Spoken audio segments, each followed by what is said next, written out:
Welcome to Girls Love Diaries. Because every heart has a story. Love is strange. Minsan dumarating siya sa pinaka hindi mo inaasahan sa mga sandaling tahimik ka, pagod, at halos hindi mo na alam kung sino ka. At minsan ang pag-ibig ay hindi kumakatok ng marahan. Minsan, pumapasok siya sa pintuan ng buhay mo na parang uninvited guest. Ngunit hindi mo na magawang paalisin. Ako si Mira Sarmiento, 27, isang interior designer na sanay sa katahimikan. Tahimik ang buhay ko hanggang sa dumating ang gabi kung saan. Una kong nakilala si Althea Rivera, ang babaeng may dalang bagyo sa loob ng isang eleganteng mansyon. At doon nagsimula ang gabi na hindi ko kailanman makakalimutan. Ang ulan ay bumuhos ng walang tigil habang paakyat ako sa Hollow Hill. Tinawagan ako ng aking boss para asikasuhin ang isang urgent restoration project. Isang lumang mansion na pag-aari raw ng pamilya Rivera. Pagbukas ko ng gate, agad akong sinalubong ng kaluskos ng mga dahon at malamig na hangin. Sa liwanag ng kidlat, tumambad ang matandang bahay elegante, pero tila may mga matang nakamasid. Pagpasok ko sa loob, tahimik, hanggang sa may marinig akong boses mula sa itaas ng hagdan. "You're not supposed to be here this late." Babae. Malamig ang tono, pero may kakaibang lambing. At sa pagangat ng tingin ko, nakita ko siya nakaputi, basa ang buhok, parang kaluluwa ng gabi, si Althea Rivera.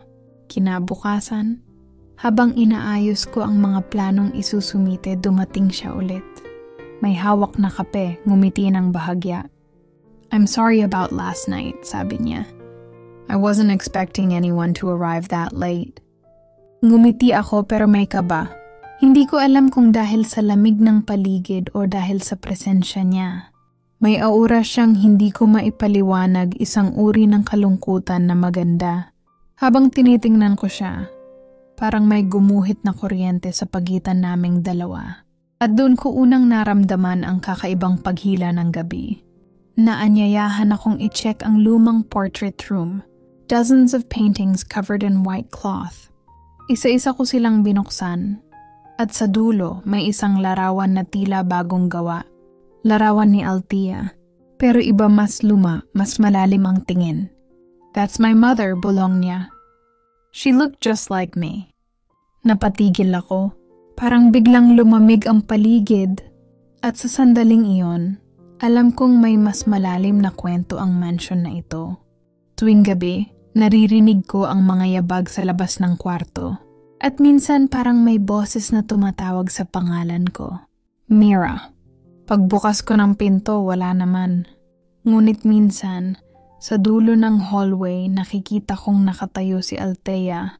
Nakatingin lang. Parang may gustong sabihin pero pinipigilan. That night, nag-dinner kami ni Althea sa ilalim ng malaking chandelier. Tahimik kami sa una, hanggang sa siya ang unang nagsalita. "You seem different, Mira. Most people who come here want to leave right away." "Maybe I like the silence," sagot ko. "Or maybe the silence likes you." Ngumiti siya. At doon ko naramdaman may kakaibang kuryente sa pagitan namin. Isang hapon, dinala niya ako sa likod ng mansion, isang hardin na natatakpan ng vines. Doon niya raw laging pumupunta ang mama niya. Habang naglalakad kami, sumabit ang kamay ko sa kanya. Mainit, marahan, at sandaling huminto ang mundo. "Sorry," sabi ko. "Don't be," sagot niya sabay ng ngiti. Sa loob ng isang lumang drawer, may nakita akong sulat. Para kay R, pero ang nakasulat na pangalan sa ibaba, IMS. Ako, parang imposible, pero pareho ang initials. Nang basahin ko, nakasulat, "When the night found her, she was never the same again." Kinilabutan ako. Lumakas ang ulan, kumikidlat. Hindi ko alam kung anong lakas ng loob ang nagtulak sa akin. Pero pinuntahan ko si Althea sa kwarto niya. Nakita ko siyang umiiyak, hawak ang isang lumang pendant. "You shouldn't have read that letter," sabi niya. Bakit? Sino si MS? Tanong ko. Hindi siya sumagot, pero sa mga mata niya, may halong galit, sakit at takot. Sa gitna ng ulan, naupo kami sa tabi ng fireplace, tahimik. Hanggang sa maramdaman kong tinabig niya ng marahan ang kamay ko. Mira, bulong niya, "If you stay here longer, you'll get hurt." "Then let me be the one to take the risk," sagot ko. Sa unang pagkakataon, tumingin siya ng diretso sa mga mata ko. At doon, parang natunaw ang pagitan naming dalawa. Hindi ko na alam kung anong oras na. Tahimik, malamig, hanggang sa dahan-dahan siyang lumapit. "You shouldn't make me feel this way," bulong niya. "Too late," sagot ko. At bago pa ako makapagsalita ulit, hinalikan niya ako. Mabagal, matagal, parang matagal na naming hinihintay pareho. Mag-aalas 2 ng madaling araw. Hindi ako makatulog. Nakatitig lang ako sa kisame habang inuulit sa isip ko ang nangyari kagabi. Ang halik, ang init ng labi niya, at ang mga salitang ayaw kong kalimutan, "You shouldn't make me feel this way." Bumangon ako, pero naramdaman kong may malamig na hangin mula sa hallway. Paglabas ko, nakita ko siyang nakatayo sa dulo ng pasilyo. Nakatingin sa isang lumang pintuan. "Althea," bulong ko, dahan-dahan siyang lumingon. Maputla. Halos parang hindi siya humihinga. "She used to stand here too," sabi niya. "My mother. Before the fire." May kirot sa boses niya. Lumapit ako, marahang hinawakan ng kamay niya. Malamig, nanginginig. "You don't have to face it alone," sabi ko. Ngumiti siya, pero may luha sa gilid ng mata niya. "You don't understand, Mira. You're part of this house now." It remembers. Kinilabutan ako. Anong ibig niyang sabihin? Kinabukasan, habang nag-i-inspection ako ng guest rooms, napansin ko ang isang salamin na tila may bitak. Kakaiba, parang may anino sa likod. Tinanggal ko ang frame at sa likod nito may nakatagong pinto. Isang lihim na silid. Pagbukas ko, puro mga larawan ng isang babae. Pareho kay Althea. Pero sa isang larawan may kasama siya isang babae na kamukha ko. Hindi ako makapaniwala. Isinara ko agad ang pinto nang marinig kong papalapit si Althea. "Mira, what are you doing?" "Na nothing, just checking the walls." Ngumiti siya ng pilit, pero sa mga mata niya, parang alam niya, gabi na naman. Nakaupo kami sa veranda, tahimik na nagkakape. "Do you believe in fate?" Tanong niya bigla. "Maybe, why?" "Because I think I've met you before." Hindi ako nakasagot. Naramdaman ko lang ang bigat ng titig niya. "You have the same eyes," bulong niya, "as the woman she loved." "Your mother." Tumango siya. Her name was also Mira. Natigilan ako. Hindi ko alam kung biro ng tadhana o multo ng nakaraan. Sa study room, may nakita akong lumang leather-bound notebook. Diary ng ina ni Althea. Binuksan ko. Puro sketches ng hardin, ng mansion, at ng isang babaeng pinangalanang Mira. May entry na nakapagtayo ng balahibo ko. "She came after dark, carrying light in her eyes. But love, when forbidden, always ends in ashes." Tumigil ang mundo ko. Lahat ng pangalan, lahat ng oras, tila nagtatagpo. Nang marinig kong papalapit si Althea, itinago ko agad ang diary. Pero huli na. "You read it, didn't you?" Tanong niya. Tahimik ako. "You shouldn't have."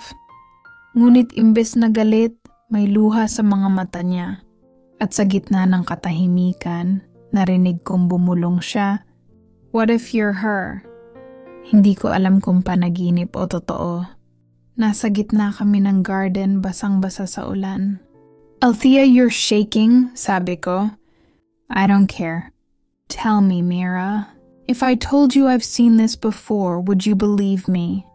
What do you mean? In my dreams, I see a woman. She looks like you. She says she'll come back when the night finds me. At sa isang iglap, tumama ang kidlat at nakita kong kumislap ang pendant sa leeg niya. Parehong pendant ng nasa portrait ng kanyang ina. Nagising ako sa tunog ng basag na salamin. Tumakbo ako palabas, nakita ko si Althea. Nakatayo sa harap ng malaking mirror, duguan ng kamay. It's her! Sigaw niya. She's in there. Sinubukan ko siyang lapitan pero biglang lumakas ang hangin. Ang apoy sa fireplace biglang nagliyab. At sa loob ng mirror, may imahe, 2 babae, magkayakap, nasusunog. Niyakap ko siya ng mahigpit. It's not real, Althea. Then why does it hurt so much? Kinabukasan, nalaman ko mula sa matandang katiwala ng mansion ng totoo. Ang ina ni Althea, si Amelia, ay nasunog sa loob ng silid kasama ang isang babae. Ang babaeng iyon ay tinawag nilang the unwanted guest. They said she was cursed, sabi ng matanda. But Amelia loved her still. Napahawak ako sa dibdib ko. Ang pangalan ng babae, Mira Sanchez. Pareho ng pangalan ko. That night, tinanong ko si Althea, "Do you think curses are real?"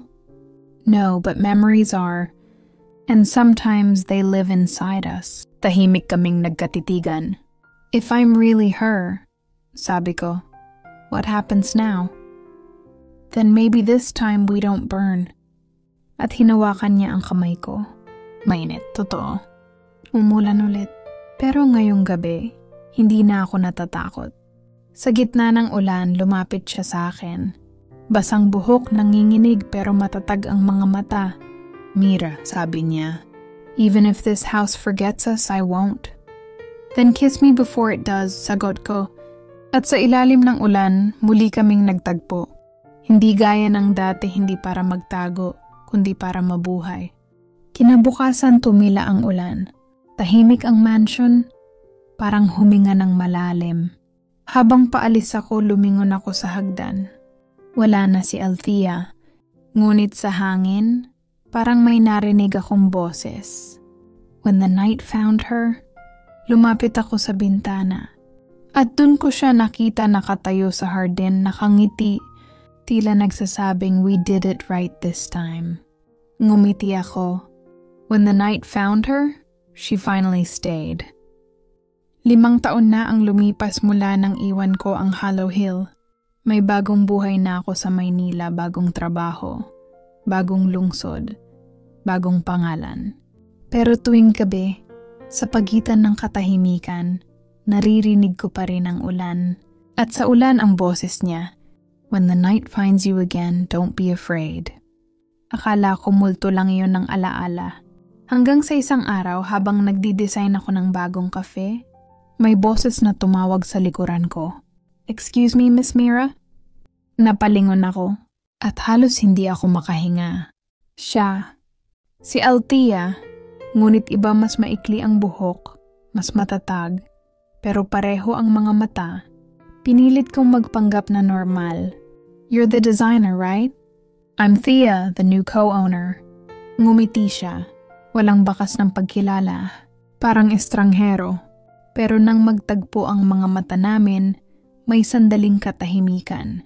Parang may naalala siya. "Have we met before?" Tanong niya. Ngumiti ako pilit. "Maybe in another life." Habang tumatagal, mas nagiging malapit kami.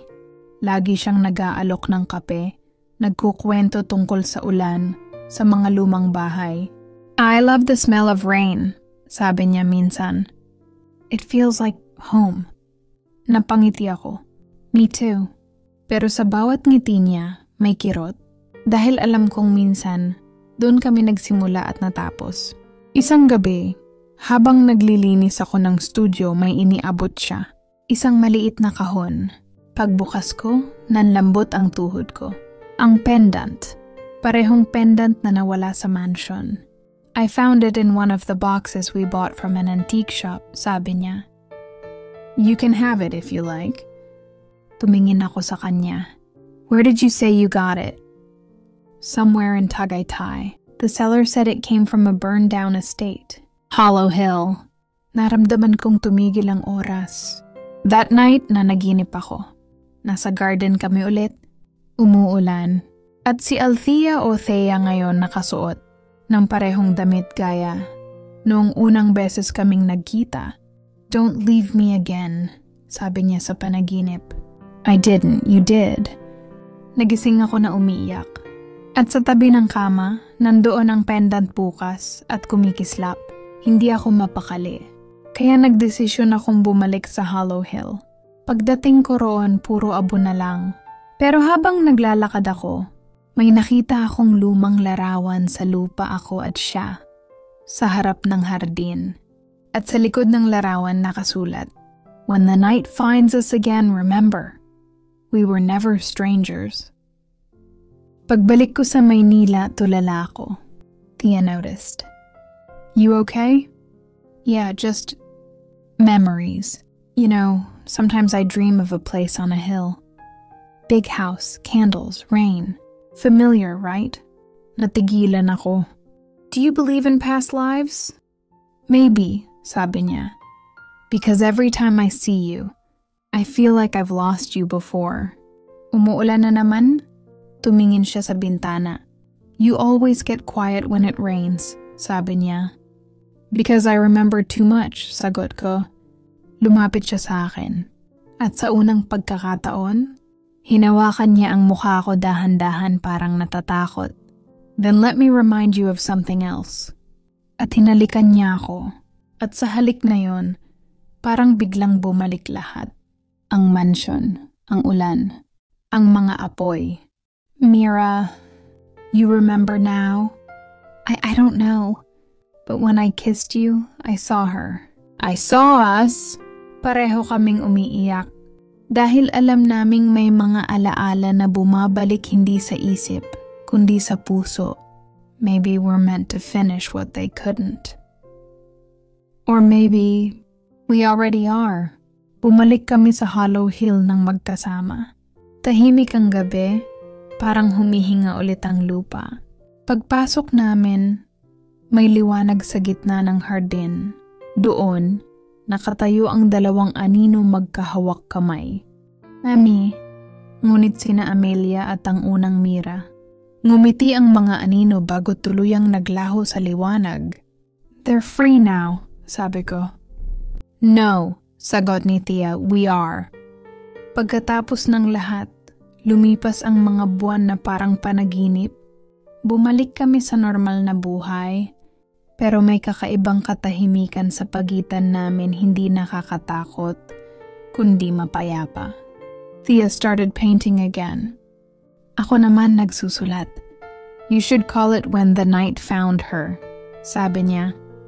Why? Because that's when everything began. Nakita ko siyang nagpipinta sa kafe. Larawan naming dalawa sa ulan. Parehong eksena gaya ng unang beses naming nagtagpo. I don't want to forget this time, sabi niya. You won't, sagot ko. Not in this life. Isang gabi umuulan ulit.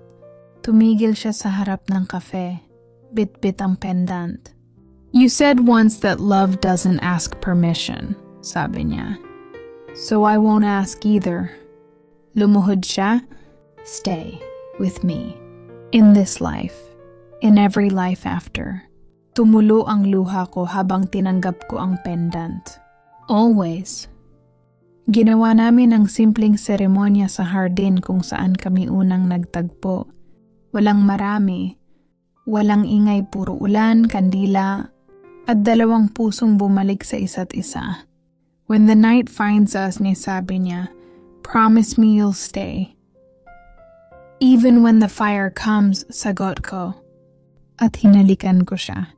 Tahimik, walang katapusan. Isang araw, habang nag-aayos ako ng lumang kahon, may nakita akong sobre. Lumang papel, may pirma ni Amelia. If love is a curse, then let me be cursed forever.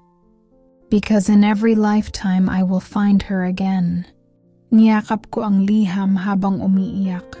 Sa bawat salitang yon, naramdaman kong natapos na rin ang kwento nila at nagsimula ang amin. Tuwing umuulan, lumalabas kami ni Thea. Sasayaw lang sa ulan, tatawa, parang mga batang walang iniisip. "You're not afraid anymore?" Tanong niya. "No, because this time the rain doesn't remind me of fire. It reminds me of you." Ngunit hindi lahat ng kwento ay tahimik. Isang gabi, habang pauwi si Thea, bumagsak ang puno sa daan dahil sa bagyo. Na-ospital siya ng 3 araw. Tahimik lang ako sa tabi niya. Hawak ang kamay niya. "Don't leave me again, bulong ko." "I promised, didn't I?" Sagot niya mahina. Pagmulat ng mga mata niya, ngumiti siya. "You look like you've seen a ghost." "I almost did," sagot ko. Niyakap ko siya ng mahigpit. "You found me again?" Bulong niya. "Always," ang sagot ko. Lumipas ang buwan. Muling umulan. Parehong gabi, parehong hardin. Habang nakaupo kami sa ilalim ng kubo, tinanong niya ako, "Do you think this is our last life?" Ngumiti ako. "If it is, then I'm glad it's the one where you stayed." Tumigil ang ulan. Tahimik ang gabi. Sa wakas, payapa ang lahat. Habang nakahilig si Thea sa balikat ko, bumulong siya. "The night found us again, Mira." Ngumiti ako. "And this time we didn't run." Pumikit siya, nakangiti pa rin. At sa liwanag ng buwan, alam kong natapos na rin sa wakas ang sumpa. Pagtingin ko sa langit, isang shooting star ang bumagsak. Parang tanda ng bagong simula. At dun ko naintindihan, love never dies. It just waits for the night to find it again. Minsan, ang tunay na pag-ibig ay hindi kailangan ng pangako, hindi kailangan ng oras. Dahil kapag totoo, kahit saan man dalhin ng tadhana, hahanap at hahanap pa rin kayo sa isa't isa. At kahit mawala siya sa paningin mo, mananatili pa rin siya sa puso mo dahil ang pag-ibig na totoo hindi kailanman namamatay.